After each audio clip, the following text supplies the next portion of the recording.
Open found a tennis sweet spot, from Naomi Osaka's cookout to popcorn matches. Washington, scenes from a midsummer tennis tournament. One who remains one of the biggest stars in the sport asks the owner of the event if he can help her hold a cookout on the first day of competition, so she can mingle with the fans that she doesn't see enough at other events. A man faces a boy for whom he used to serve as a tennis big brother in the round of 16.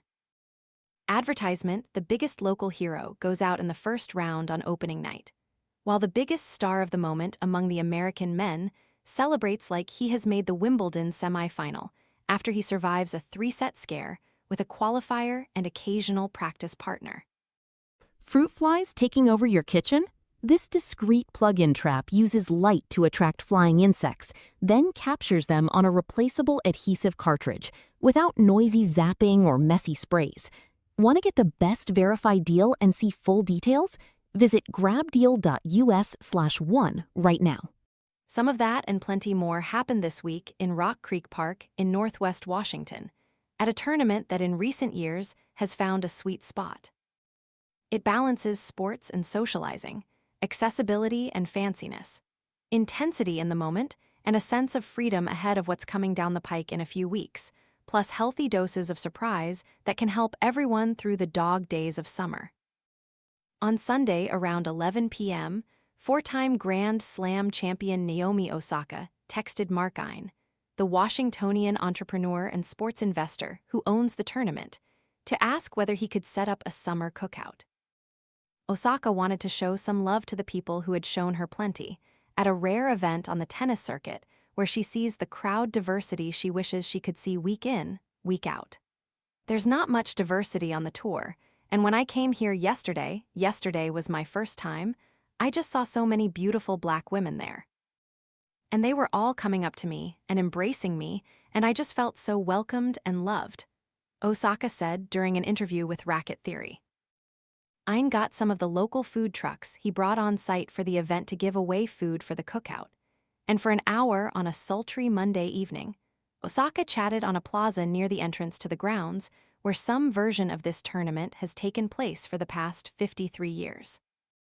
Just show up, grab a burger and chat with one of the biggest crossover sports stars in the world about tennis or motherhood or fashion or even the weather, which, in maybe the biggest surprise of all, turned crisp and clear and cool following a Noah's Ark storm Tuesday night. View this post on Instagram, the US. Capital, Osaka said, feels like her kind of environment, and the tournament's location in a park in the heart of the city has allowed it to become a multicultural event instead of the homogeneous affairs that so many tournaments are. Advertisement, that's long been the ethos, going back to when it was just a men's competition beginning in the early 1970s. Great players in a park, that was always the model, and it still is, Donald Dell, who created this tournament and helped create the ATP Tour with Arthur Ashe in 1969, said in an interview. As a 500-level event, 2 rungs below the Grand Slams, the highest-ranked stars don't tend to pitch up. Open is the only event in that category at which men and women play in the same week. This year, the tournament shrunk its men's draw from 48 players to 32, eliminating buys for the seeds and creating a series of stacked first-round matches. Those wouldn't be out of place at the first weekend of a major, the former duo in the recent past and the latter duo the present and most likely the future, too. Very tough draw, Fils, the 22-year-old French star continuing his climb back from a nagging back injury, said after losing to Jodar, Spain's breakout phenom of the men's season so far. Jodar, 19, has reached the semifinals after ousting the returning Lorenzo Musetti of Italy in the quarters. Frances Tiafoe, the hometown favorite who wants to win this tournament more than any event that isn't a Grand Slam, had his hands full with Terence Atmain of France, a semifinalist at the Cincinnati Open last year. It didn't go well, as Tiafoe lost in 3 sets. It was the start of an early bloodbath for American men. After Tiafoe, Tommy Paul lost his first match as a married man to Kamil Majkazak of Poland. A couple of hours later, Lerner Tyne lost to wily French veteran Adrian Manarino. De Minaur showed up Monday after his wedding to fellow pro Katie Boulter, and a mini honeymoon that included 13 days of not playing any tennis. The Australian limped into his news conference with a wry smile on his face after getting past Tsitsipas in 3 sets. He was facing a 12-1 head-to-head going in, and it wasn't in his favor. Advertisement, for the spectators, for the viewers, it's obviously better because you're going to get stacked draws, de Minaur said. You're going to get potential first-round clashes that are brutal. The women's side had its share of that too.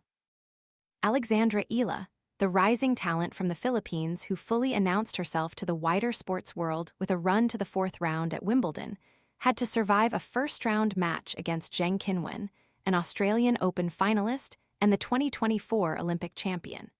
Her reward was a round of 16 duel with Leylah Fernandez, the defending DC. Ila won, then she defeated Elina Svitolina to set up a semifinal against Osaka. Fernandez, whose mother is Filipino-Canadian, found herself answering questions about the up-and-comer with whom she shares some heritage. She's trusting herself, trusting her shots, her patterns, and a lot of her balls are going in, Fernandez said in her news conference of Ila. Whatever she's doing with her team is working. Ain said the early matchups are only part of why the tournament seems to have hit its stride, after some down years in the 2010s when the previous owner, the not-for-profit Washington Tennis and Education Foundation, struggled to find the capital necessary to make the DC Open a high-quality event. The future of the tournament remains a vexed question locally. Council has approved $10 million in funds to renovate the tennis precinct, and Ain has submitted plans for the site, but the land is under federal management and questions remain about who will manage the center year-round. The tournament added 2 sessions and 15,000 tickets to the market this year, and sold out. Bleacher seats in the top rows of the 7,500-seat main stadium were going for $100 on the secondary market in the middle of the week. Ain said the tournament will sell about half of the tickets for next year before this week is out. Advertisement, people have no idea who is going to be playing next year, but they're still making summer plans around this, he said. They really want to be here and be a part of this. This is a happening that sometimes feels like a summer festival in a local park where there just happens to be some tennis going on. Ain brought in local popular food destinations, including Roaming Rooster, Duke's Grocery, which he swears has the best burgers in the city, and the King Street Oyster Bar.